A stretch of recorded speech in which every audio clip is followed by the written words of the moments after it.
Hey music lovers, Sara J here. Looking for an inclusive space where you can connect with fellow fans, deep dive into your favorite music, and be a part of something special? Well, look no further. Join us on Patreon, where music and community come together. Get exclusive content, behind the scenes access, and a place to geek out over the artists you love, plus explore music you haven't heard yet. Come hang out with us. Patreon.com/DATC Media Company. That's patreon.com/DATC Media Company. See you there. A member of the DATC Media family.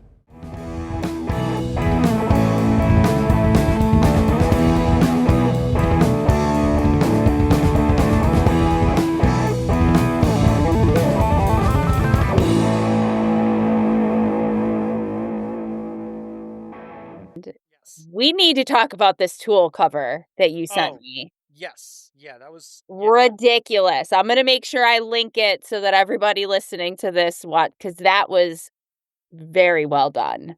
Well, thank you. Yeah, I actually decided the day before that's what we were going to record. I had the video session on the books. So that video was recorded live in studio. And we did not have a rehearsal beforehand. I just showed up that day and I was like, okay, we're playing Sober by Tool. And they all knew it and they're like, okay. They're like, and it's funny because my guitarist and my bassist came to me separately and they both said to me, we're not going to play it like the record. And I'm like, do whatever you want. He's like, are you sure? And I said, yes, do whatever you want. You know the song. I'm going to play the melody. I'm going to make sure that everyone knows the melody. And everyone that knows the song will clearly know what the song is. You do whatever you want. Yeah. And that's exactly what they did. Oh, it was so good. I really encourage everybody who listens to this to for sure go and watch that for sure because it was so good.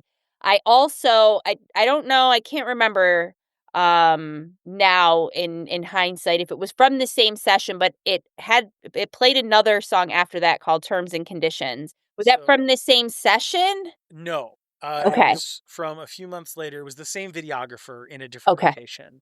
Okay. The reason I did that is because I play at this place called the Cat's Eye Pub. And we have a regular gig there once a month. That band specifically has a gig there once a month. And one of the bartenders there also kind of wanted to get started as a band manager. And I was talking with him and he said, well, do you guys want to get booked as a cover band? And I was like, no, that's not really what we're doing. He's like, okay, well, if you want to get booked as a band that plays originals, you need some evidence that you play original music. Yeah. And I said, okay. So I gave everyone the sheet music for Terms and it actually was not called Terms and Conditions. It was actually it was just labeled as the date that I wrote it, which was 2/7/25. So it's actually on everyone's sheet music as 2/7/25. And the bass player always has to ask me, he's like, what's the numbers? Because he still has it labeled as 2/7/25. But the guitar player, a guy named Jonathan Epley, he turned to me and he said, this song sounds like it should be called Terms and Conditions. And I was like, all right, better song name than I think of. Let's go for it. I love it. That was my original. We're planning on doing another video recording eventually as one of Jonathan's songs. But yeah, we needed something to show people yes, we do play original music. We can get booked and play we have a full set of originals. We just also play covers sometimes. It was phenomenal. It was really good. I'll make sure to link that too so everybody can check that out because that was really good. I really enjoyed both of those. I'm glad. Yeah, it's very good.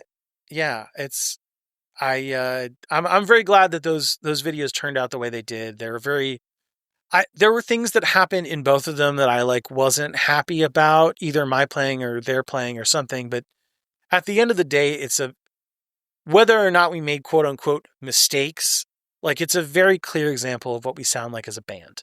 Absolutely. Both videos. It's absolutely. You can show it to someone and be like, that's what we do. Absolutely. Even if I don't, I can sit there and say jazz fusion jam band, but that could mean a whole lot of different things. That can mean a whole lot of things. But whole lot of things. And then, in my bio it says we follow in the footsteps of Billy Cobham, Grey Boy All Stars, and Snarky Puppy, which is all true, but you don't exactly know what that is. Right. Then I can show people these videos. I'm like, this is what we do. This. I can show you this. Yeah. And like, there's no question of what we do. Yeah. And I've also been recording at the Cat's Eye for our monthly gig. And every so often I've been releasing live tracks that I'm able to mix and master myself. Nice. Learning that skill. That's been rough. Actually, the guy that did all the audio for the Terms and Conditions video has started giving me some advice about how to mix and master myself. And if we end up doing a Live at the Cat's Eye album, which I want to do a fully live album where everything's like tracked and recorded somewhat professionally, and then he's going to mix it. That's cool. That'll be exciting. We go to some very strange places. I love it though. Hell yeah. Like that's what music is supposed to do, right? Yeah, that's the hope, you know. There's no one that can sit there and go, those guys aren't taking enough risks. See, but you know what? Fuck yeah. Like, hell yeah. That's what you want. I love that. We're bringing it back to the other part of the conversation we had earlier at the start of all of this. So, for sure. Well, I want to also talk about your connection, like how we got connected, which is so fun. Marc Shapiro was a guest here on my show. He was June's Rough Gauge featured artist. And you know, I had to look up what a Jake blade was. Oh, well, I love that. Okay, so there you go. Now you got educated in that. That's fantastic. Now I know what that is. I also know like nothing about guitars. So in your defense, that's okay. Yeah. Marc and I had an epic conversation. I mean, that was a two-parter. We talked about all the things, and you listened to that and booked this conversation, which I love. That was great. And anybody listening, if you want to be on the show, I love to just chat about all the things. So check it out. Very easy to find my calendar.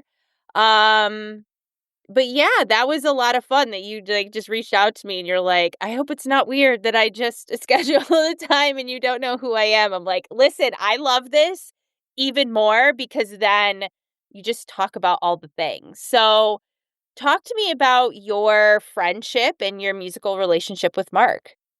Okay. So Marc and I met because I joined a band called Joe Keys and the Late Bloomer Band. At the time, I think it was called Joe Keys, the Late Bloomer and the Late Bloomer Band. And he's shortened it now. But he was the rhythm guitarist back then. It was him and a guy named Jaime Ibacache who played lead guitar. What a name. Yeah, he's Chilean, I think. Anyway, he's still around doing stuff sometimes. I see Marc a lot more because Marc lives in Baltimore. Jaime lives in DC. But they were a really great team together. And because like really what Joe wanted was he wanted like a rhythm guitarist. And you know, we went through several different people whenever Marc couldn't make it. But always Joe used to say to me like, no one can do it like Marc. No one can just hold down that rhythm guitar part like Marc. I felt bad for Marc because he's a good soloist. But like Joe would never let him take solos because he was like, no, I need you to just stay in the pocket. Because you like it's not like in jazz, the person that stays in the pocket is the bass player, but in funk, it is the rhythm guitar player. It can't just be one guitar, it has to be two guitars. One of them has to be a rhythm guitar player because they are just staying there. Mm-hmm. And there's no one that can do that to this day like Marc could.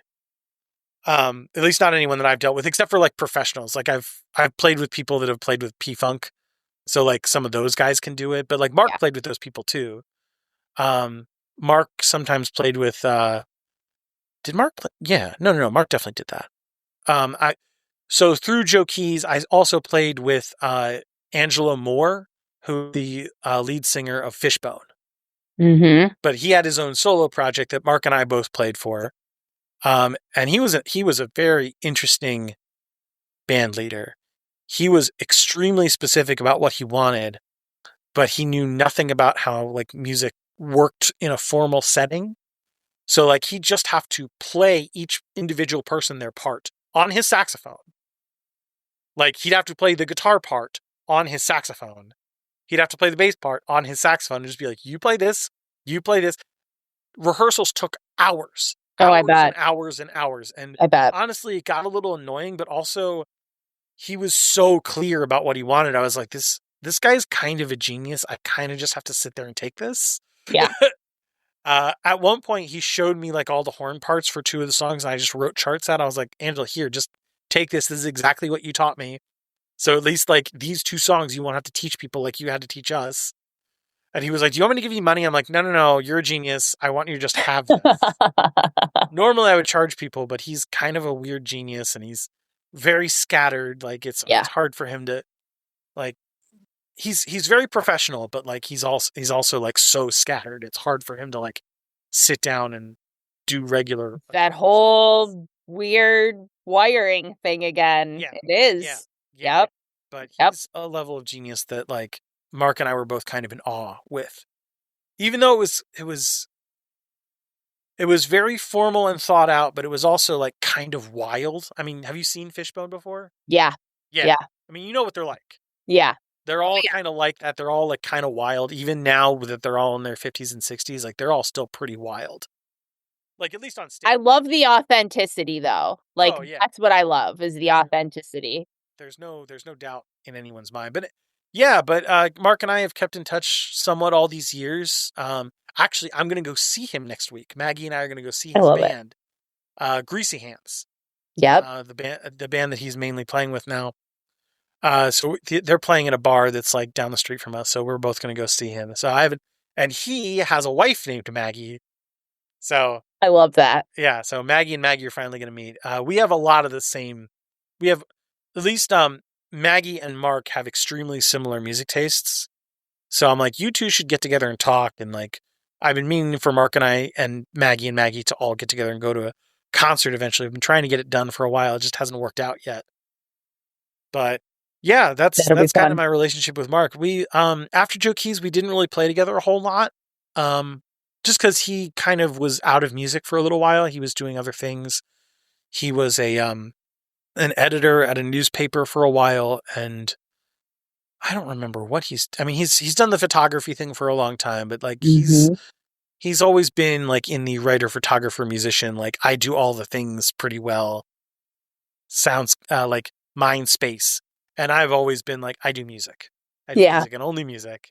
So we've kind of like grow apart, come back together, grow apart, come back together.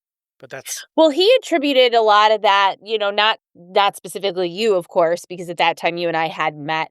But, after talking to you and getting to know you better and what you just shared, what he had talked about was the Baltimore music scene. And so how very cool it actually is there and how intertwined it all is and everybody just kind of does all these different things. And so talk a little bit more about that from your perspective, the Baltimore music scene. So it's very small. It's not a big city. The city itself is, I think 580,000 people. It's not a big place. So there aren't that many musicians. And as you get further into the center of the music scene, you get to deal with more different kinds of music. So the thing about a small music scene is that you can't specialize. You kind of have to do everything because so many people ask you to do all kinds of different things over and over and over again.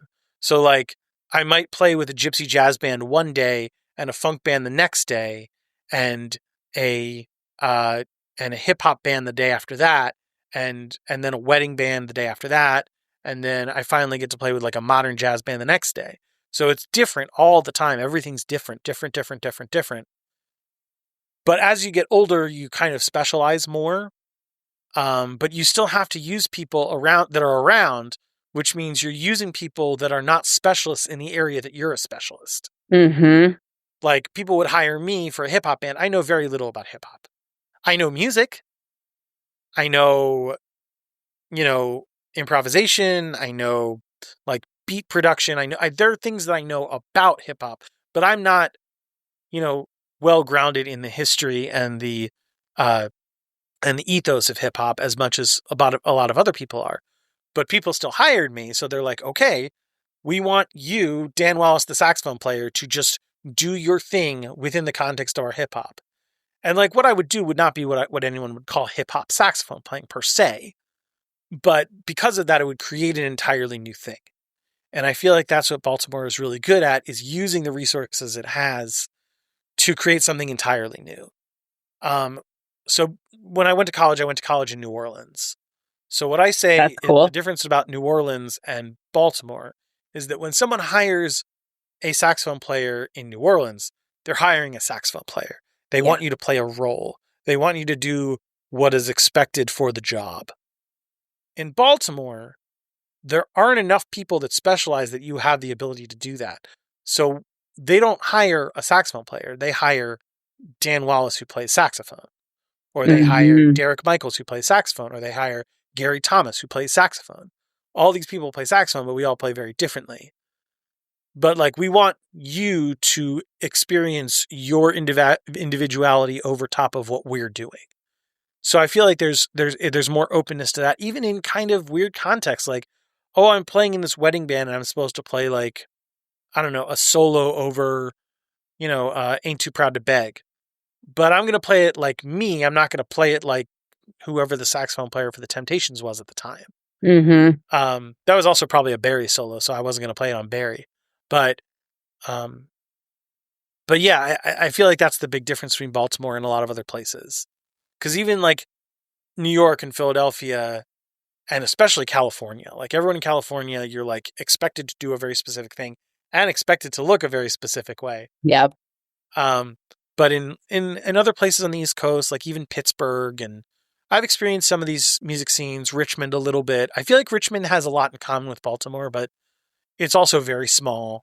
So anything that's any bigger, they're like, well, everyone kind of splits off into their own separate things. Like, there's no reason why someone who plays trad jazz for a living in Philadelphia would ever meet the hip hop people. Like, there's just no overlap.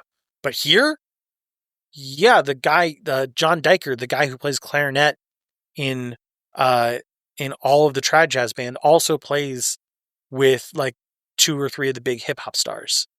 Like, that's just what happens here. And like, everyone's just okay with that. I love that. So, it was weird to me because I was coming into a place, I had to decide what I was going to be like. I had to decide who Dan Wallace, the saxophone player, was pretty early. Probably earlier than I would have wanted to. Because I wanted to be the guy that could just do everything. I wanted to be the guy that like, I showed up and I did exactly what I was supposed to go do and I went home. And then I realized when I got here, after I left New Orleans, it's like, well, that's not what anyone wants. That's not what anyone's looking for. They're looking for your individual voice. So that's what the Baltimore music scene is like. And like, even though that is the case, there are a lot of people that have never met each other before. Like, shocking numbers of people that have never met each other before. That's interesting, especially with it being small the way that you said it is. Yeah, it's small, but also like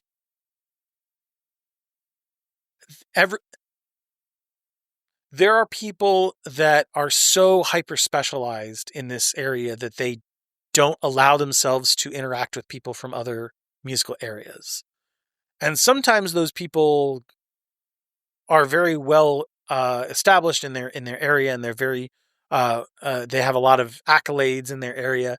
But sometimes those people don't like to venture outside of their area, and so there is some differences here and there when it comes to interacting with different musicians. Like, I didn't know the country people for a long time. Now I do, and it's funny because whenever a country band wants to hire a saxophone player, they're like, well, the only one we know is Dan Wallace. Because like, he came and saw our weird country band or our weird bluegrass band, but no other saxophone player has come to hear us. No other saxophone player has learned like 5 tunes by Dolly Parton so he could play with us. That's never happened. I love that. Yeah. But even though I learned those songs, I play them like me. So they're like, well, we want you to do your thing over this. Yeah. So that's what the Baltimore music scene is like. I have a question. Do you know a guy named Griff Kazmarecki? Griff, he's a trumpet player. He trumpet and violin, but mainly trumpet. The name sounds familiar. So he used to live in D.C. He was a very good friend of mine. He moved up to Buffalo during the pandemic. Okay. I think he lives up there now. I was wondering if you ran into him for any reason. He's like up there doing stuff now, but I don't know. The name is familiar. I'm sure we've probably crossed paths and didn't even realize it. Yeah, I'm he's a good sure. dude. If you ever do meet him, just say hi, say you know me. I'll be like, "Hey, I know you," and he's gonna be like, "Who the hell is this chick?" No, he'll be happy. He'll be happy. He'll be happy to meet someone. He's a nice guy. That'll be fun. That'll be like a weird, like, well, actually, I know someone you know. Yeah. There you go. That's so fun. That's so fun. So, what do you have coming up, like creatively and otherwise, that you're excited for? So in a few weeks, I'm recording my jazz album. That's very exciting. Yeah, with a local jazz legend, a guy by the name of Bob Buddha. Okay. Buddha famously toured with a guy named Gary Bartz. Gary Bartz for many years back in the 70s and 80s. Gary's still alive, still doing stuff, but Bob never really left Baltimore too much. But Bob has been a local institution here in Baltimore for many, many, many decades. He's 73, 74 years old now. And he still plays as good as ever, as good as he ever did. And he still sounds exactly like himself. He's always going to sound like himself. He's Bob Buddha. That's who he is. And when I was growing up, a lot of people around me said, hey, if you want to play jazz at a really high level and you want to hire the best person for it, you should hire Bob Buddha. And that's what I did when I first started getting my original like jazz gigs in the city. I would hire Bob, and I'm like, Bob, do you want to come play duo? Bob, do you want to come play trio? Bob, do you want to? And he was like so happy that like young people were hiring him. He has his own things that he has going on, but like he liked being hired by other people. And he was one of those people that like after college really helped me define certain things about my playing. And because of that, when I decided that it was time to record a jazz album, he was the first person I thought of. I'm like, I want to do a jazz album with Bob Buddha. 74 years old, he's fine. He's in good shape, but like, I don't know how much longer he's going to be around. He might be around for another 20 years, but he might not be. Yeah. So I want to get it on the record of I played with Bob Buddha. This is a really important relationship to me. And he has a regular trio with a guy named Frank Russo, who I'd known since high school, who's the drummer on the album, and Sean Simon, who is my neighbor, who's like one of the best bass players in the city. It's exciting. So we're going to get together and do the jazz thing. I've been slowly working my way away from the jazz world. Like I've always loved jazz. Like the reason I got into saxophone was because of Charlie Parker. If you go through my world of jazz, my world of music, everything kind of revolves around jazz. But like the jazz world has really started to disillusion me a bit. Like the formal jazz world, like what you're supposed to do and what you're supposed to say and what you're supposed to look like to make it in the formal jazz world is something that has never struck me as something that I have any interest in doing. Like when I was growing up, when I was especially in college, but high school too, people would always say, oh, when it's time for you to get a job, like you will get hired by these like great jazz masters and they will, mentor you in the ways of jazz. And then after they mentor you, you will be able to start your solo career and you'll get a recording contract and like you will be part of the jazz intelligentsia because you were chosen by the jazz masters. And it's like, that's not how it works anymore. The jazz masters now are struggling. The jazz masters right now are having a hard time paying their regular bills. They can't hire us. Mm-hmm. They can't hire the young people. Like, especially me 10 years ago or whatever. They can't hire the young people. They have to like have super groups of all of them to actually get paid enough that they can pay for their incredible medical expenses that aren't covered because they're, Well, and a lot of them too with musicians, it's also the deal with like health insurance because you're not working for an employer that's going to have a health insurance plan for you. So, there's that too, is like a lot of them probably might not even have insurance if they do, and so at this point, a lot of them are over 65. So a lot of them have Medicare. Yeah. Like in terms of like the real jazz masters, like a lot of them are quite old, but also they still need help because like Medicare doesn't cover everything. Like what if they need brain surgery because they have a brain tumor? Or what if they have, I don't know, cancer and they need cancer treatment? Like Yeah. There's a lot of stuff that Medicare will cover, but it's not perfect. Yeah. So sometimes they still need medical help, and it's rough. And then what if they like have some medical issue and they can't play anymore? I mean, that's what happened to Sonny Rollins. Sonny Rollins had emphysema, and he can no longer blow enough through the saxophone to play a whole gig. So he actually retired from playing at the age of 78. Yeah, and then that's what you've done your whole life. Like that's your thing. And so then to not be able to practice your craft anymore, it's like what are you supposed to do with yourself? Yeah. I mean, he's fine. He probably lives relatively close to you. He says upstate New York. Okay. Upstate New York, and he has like a nice he's one of the few jazz musicians that actually made money, so he has like a nice house and a big piece of property, and I'm sure he still walks around sometimes. He invested it well. He just had money managers that weren't like stealing from him, basically. Yeah. Yeah, he had good people around him. Yeah. And thankfully he stopped doing drugs in the 50s. That's also helpful. He stopped doing heroin when Charlie Parker died. Yeah. He famously stopped because of that. Yeah. Yeah. He encouraged everyone else around him to stop, and not all of them did.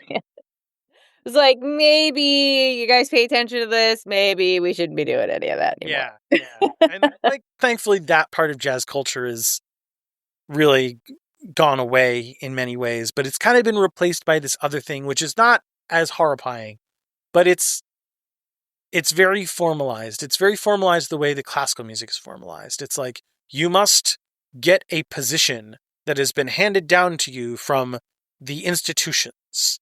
And whether that's, a position in Lincoln Center Jazz Orchestra, or a professorship at a prestigious university, or, a position in SF Jazz Collective, like some big institution has to like green light your existence. Yeah, has to legitimize you or something. Yeah. Right. And it's, and just like in classical music, there's a lot of reasons why that might not happen for people who are more than qualified to be there. I'm not saying that I'm more than qualified to be there, but like there are people that are more than qualified to be there that will never get the opportunity to be in any of those positions. And so that's kind of the issue with jazz now. And like I look at that and I look at like, oh, you need to be greenlit by some institution, and I'm like, I'm not the kind of person that institutions care about or like, not because they specifically dislike me. It's just kind of like, you're just another white guy sax player. We don't need to deal with that. There's no reason that there's no reason that you as a person is going to increase the prestige of our institution. Right. So if that's the way that they're thinking about it, and that's the way that I would have to think about it if I were to go back into that world, I don't need that in my life. So I decided to switch things up a bit and go more towards the jam band type thing, which I know we've talked about why maybe the term jam band is not great, but when you're dealing with booking agents and like people that make sure that you can be at events and perform, like they need to make sure that you align with an audience. Right. They need to know where to put you, where to, right, where to stick you. Like, yeah. I wouldn't make sense at a bluegrass festival. I wouldn't make sense at a hip hop festival. I wouldn't make sense at a lot of other. I would sort of make sense at a jam band festival, at least more sense there than anywhere else. At this point, I wouldn't make sense at a jazz festival because like I'm not young enough anymore, and I'm not like super old.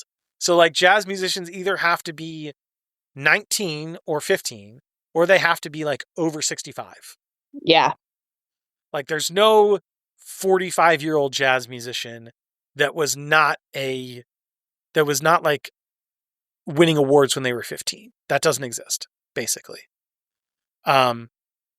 So, I'm not going to deal with that, but like the jam band thing, I think makes sense. That is an audience that I can at least appreciate. That's an audience that I would feel good about playing for.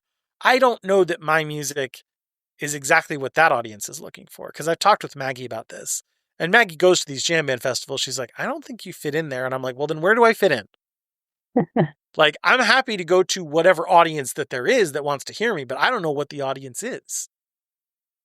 And I'm not really willing to change myself in order to fit an audience. Like that just seems weird to me. It's like, oh yeah, I could go down the like hip hop saxophone player path, but that's not who I am. I don't love hip hop. It's cool. I don't love it in the way that I love Charlie Parker, or the way that I love Snarky Puppy, or the way that I love, I don't know, the Doobie Brothers.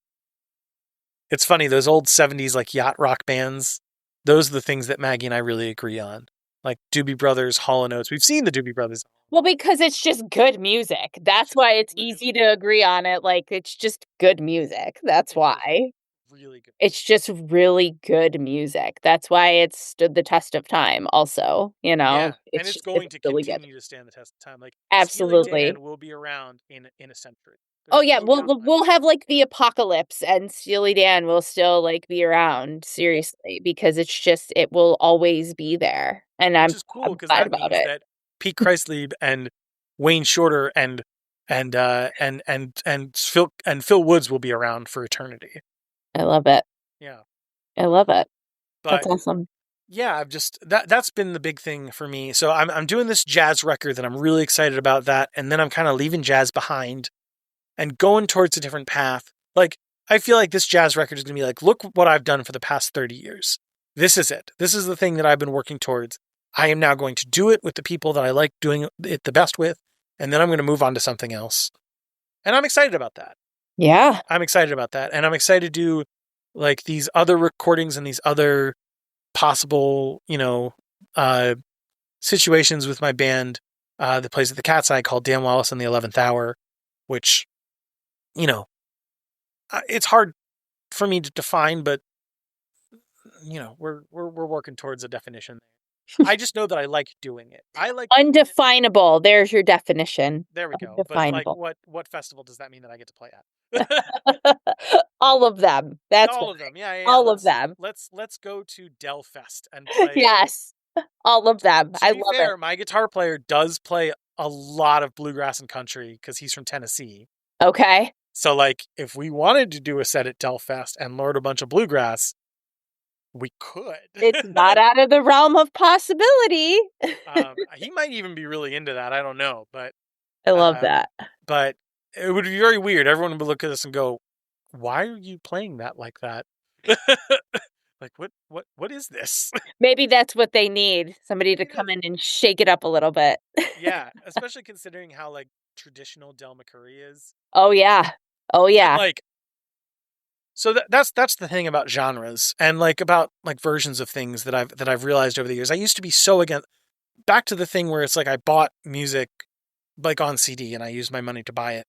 Like, part of the problem with that whole system is that I never allowed myself to delve into music that I wasn't 100% sure about. Like, everyone was like, okay, you should listen to Black Sabbath. And I'm like, I don't want to spend my money on a Black Sabbath record. Mm-hmm. Whereas, like, maybe I should have. Hey, maybe you should get into Radiohead. I don't want to get into Radiohead. I have to spend my money on a Kenny Barron record. Oh, okay. Maybe you should get into the Doobie Brothers. And I'm like, nope, can't get into the Doobie Brothers. And like, I missed out on so much by not listening to the Doobie Brothers when I was in high school. Yeah. And like, I missed out on not listening to Black Sabbath, and I missed out on not listening to Radiohead. And I wish that's kind of more how the children felt about it now, is that like, you get to experience all these things. You don't have to make choices anymore, but they just kind of see it as it's expendable now. Yeah. It's like, it doesn't matter. So it's a trade-off. It's a trade-off. But where was I going with? Oh, right. Genre. So the thing is about genres is there's always one person from every genre that you have to respect. Absolutely. Absolutely. Like, there's no, like, there is a history of this stuff, and there is one person in that history you have to respect.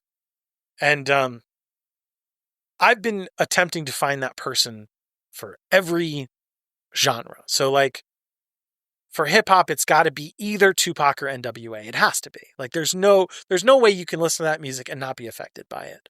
Mm-hmm. For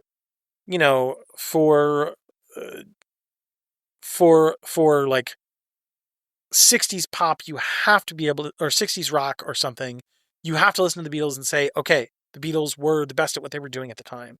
Yep. You can't get away from that. You can't get away from Led Zeppelin being the best at what they do. You can't get, well, unless you want to say the Who was the better at it, but that's But that's a whole other discussion. But you're right about it though. Is like even if it's, and it comes back to what we said before too, is like even if it's not like the music or the band that you would particularly choose as the best or the whatever, you can't diminish the impact Oh that yeah. it made, especially like culturally when you're talking about bands of like that time period, that it wasn't just the music, it was even more so the culture too, that the impact that they made in those areas too. Yeah, of course. So that's what I've gotten to as I've gotten older, because I used to poo-poo a lot of bands when I was younger. Yep. And now I'm just like, well, there has to be people that you respect for what they do. Even if Yeah. it's not what you do, even if you don't have the same value system as what they do.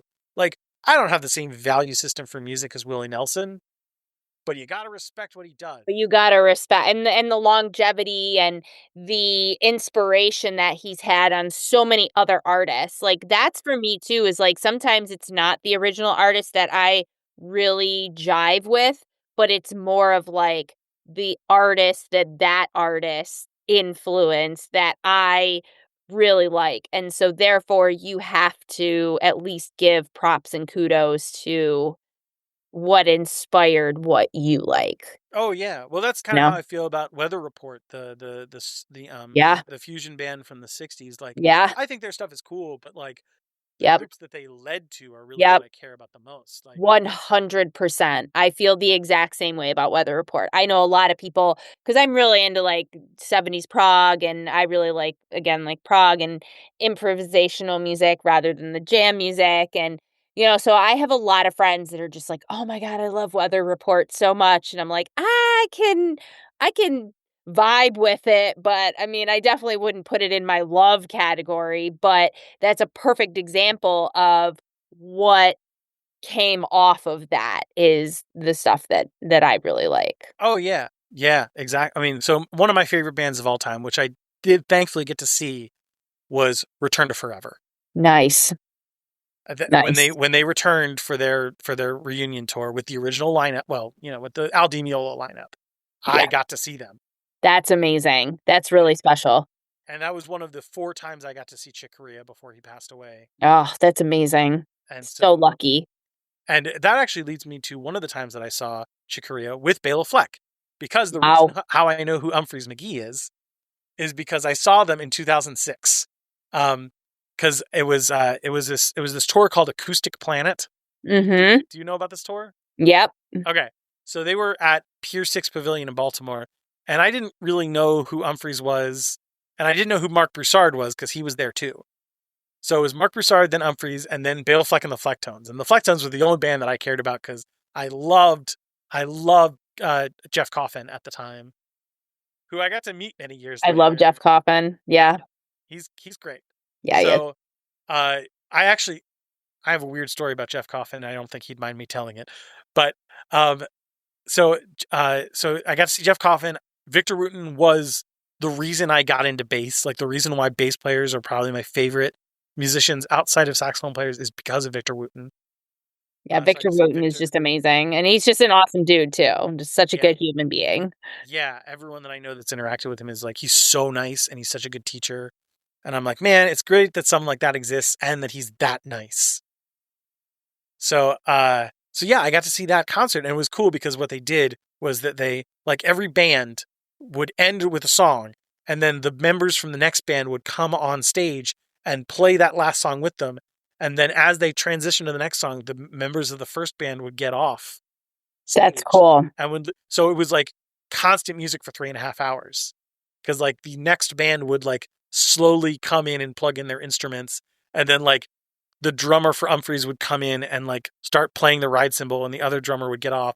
Though they did have a big super jam with everyone at the end because they had 3 drum sets. Well, sorry, That's 2 sick. drum sets and Future Man, who was playing his drumitar. But that was a cool. That was not my first concert. My first concert was seeing Bobby McFerrin. My parents brought me to see Bobby McFerrin when I was 5. That was my first concert. But it was one of the first concerts that I asked my parents to go see. That's cool. So Very cool. the Jeff Coffin story is that I met Jeff Coffin after Leroy Moore died. Yep. So he was playing with Dave Matthews at the time, and he was offered the job full time. And the reason I met him at that point is because my fraternity brother was his old roommate in Nashville. So he owned, I don't know if he still owns it. He owned this like big, like seven bedroom, like kind of mansion thing, like just outside of Nashville. And he would have like young musicians come and like rent his rooms from him. And he would rent them really cheap, especially if they were like going to Vanderbilt or going to Central Tennessee or like somewhere that was close by for school, so that he could give them like cheap housing. And so when my fraternity brother went there for his master's degree, he got to know Jeff pretty well. And so when Jeff came to New Orleans for several different things, he had lunch with me and my friend.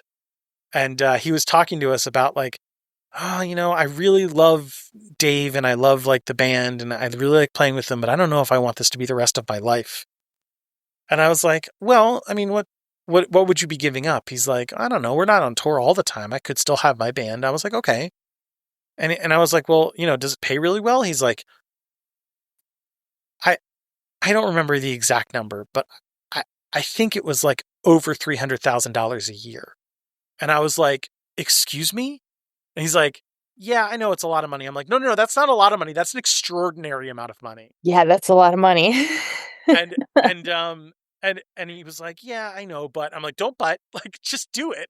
Just do it. What would be the problem? And then he just ended up doing it a few weeks later. So I wasn't because of me. I'm sure he talked to a lot of people about it, but I definitely encouraged him. Like, you encouraged him to do it. We're so glad you did, because wonderful addition after Leroy left. Yeah. Sure. And he was for sure. I think he's from my understanding, he's extremely happy with his decision. Oh, I'm sure. I'm sure it proved to be a wonderful choice. Yeah, and I think he also owns property in New Orleans now, and he plays with people down there. I think he owns like an apartment in several different places, and he gets to participate in a bunch of different scenes, and he still gets to do a lot of educational stuff because education is really important to him. Yeah. I don't know how I feel about education. I like the couple students that I have, but I don't know if I want that to be my life. That seems really, really sad to me. I mean, I would like it if I was doing it the way that Jeff Coffin was doing it, but Jeff Coffin's able to do it that way because he's already famous. Right, for sure. Like, for sure. The people that I know that are trying to do the education thing that aren't famous already, I'm just like, oh, that's kind of rough. I don't think I want to do that. Yeah. Nothing. It's like being a musician and being a teacher. It's like the two like the least financially lucrative things, I feel like. It's more of what you're putting in than what you're getting out situation, both of them. And if I'm going to do that, and I think this is kind of a thing that I'm working towards too, is that like, if I'm going to have to put in more than I get out, I want it to be something I feel really good about. For sure. So for sure.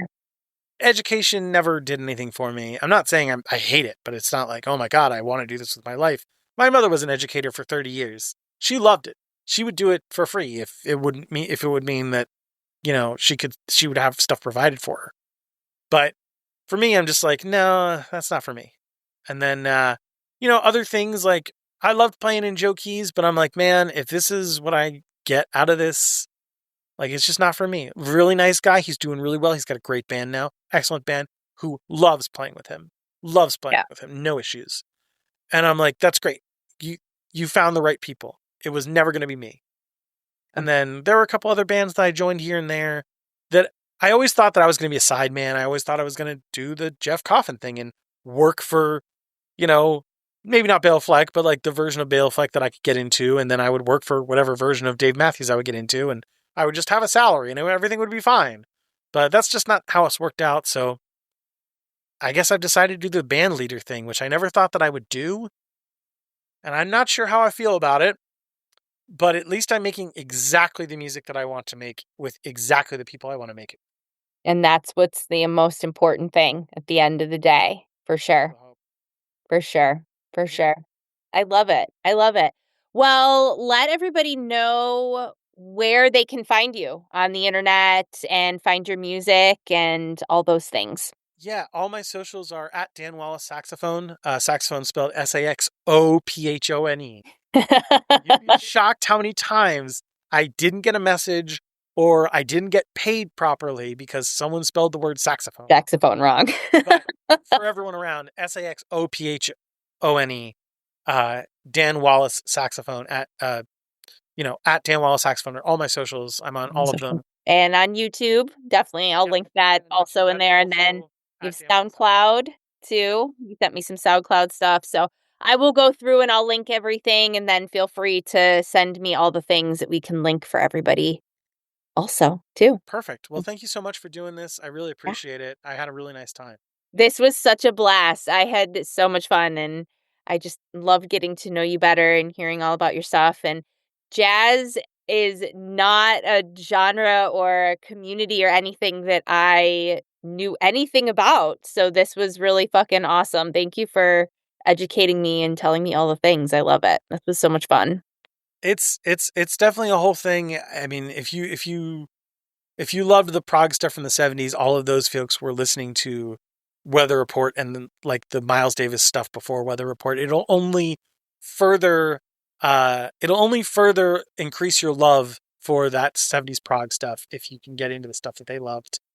Hell yeah. Feel free to spam me and send me some shit too. Like feel free to go on a whole bender and send me a bunch of shit because I'll listen to it all. So please do. I would love to. I think that would be great. So thank you so much. This was fun.